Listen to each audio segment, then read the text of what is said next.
This is the 4 types of oil and all the fake stuff. There are 4 types of oil. They're grades A through D. Grade A is the highest. It's therapeutic, organically grown. There's no carriers, synthetics, fillers, fertilizers, chemical extenders, and it has the highest amount of chemical constituents. Okay, grade B essential oil is food grade, but this is more like flavor. Okay, it can contain synthetics, chemicals, pesticides, fertilizers, extenders, carrier oils. It has a shorter shelf life, and it usually comes with an expiration date. It might not always be in an amber bottle, and there's a few other ways to tell what those are. Grade C are perfume oils. They're just for smelling. They can contain adulterating chemicals. Many of them are made in a lab, and this is an interesting story. My husband is a high school principal, and his high school chemistry teacher I was talking to one day about oils, and she said, oh yeah, before Christmas, my students, we manufactured wintergreen scent in our chemistry lab, in our chemistry class.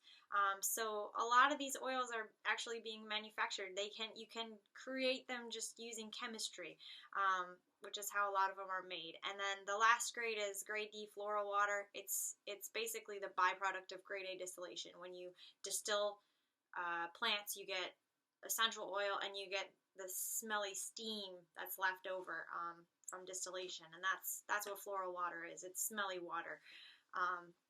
Not much oil in it.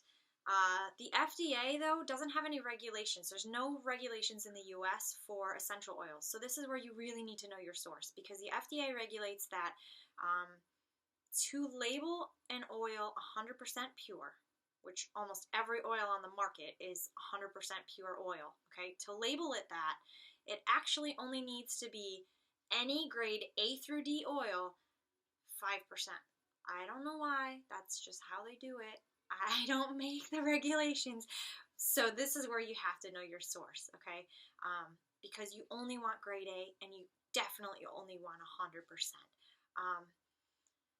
Anything that you put on your body goes into your circulatory system, and it's taken into your body, okay? Things like shampoos, body washes, soaps, toothpastes, deodorants, all of those things are taken into your bloodstream in 26 seconds, okay? So if they have chemicals on them, if they have toxins in them, they're actually taken into your bodies and into your cells.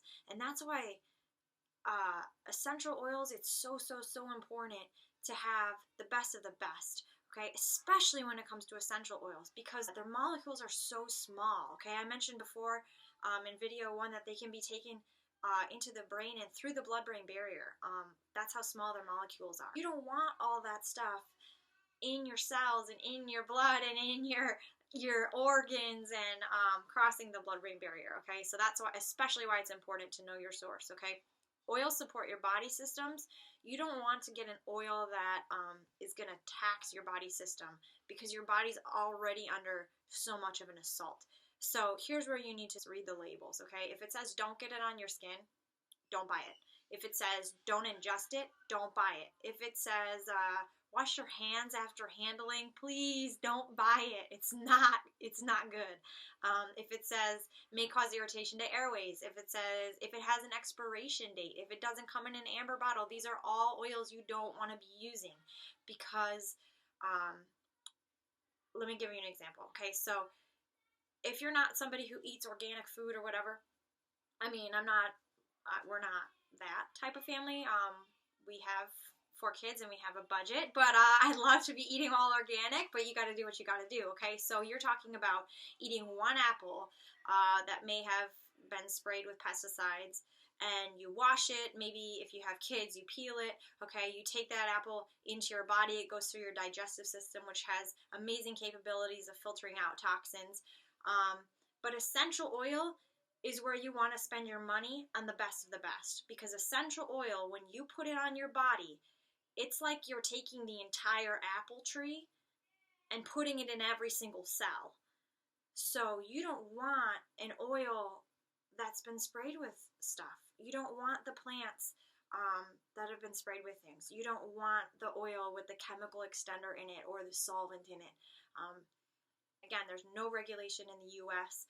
The FDA says anything that's labeled 100% actually only needs to be 5%, and it really can be anything grade A through D.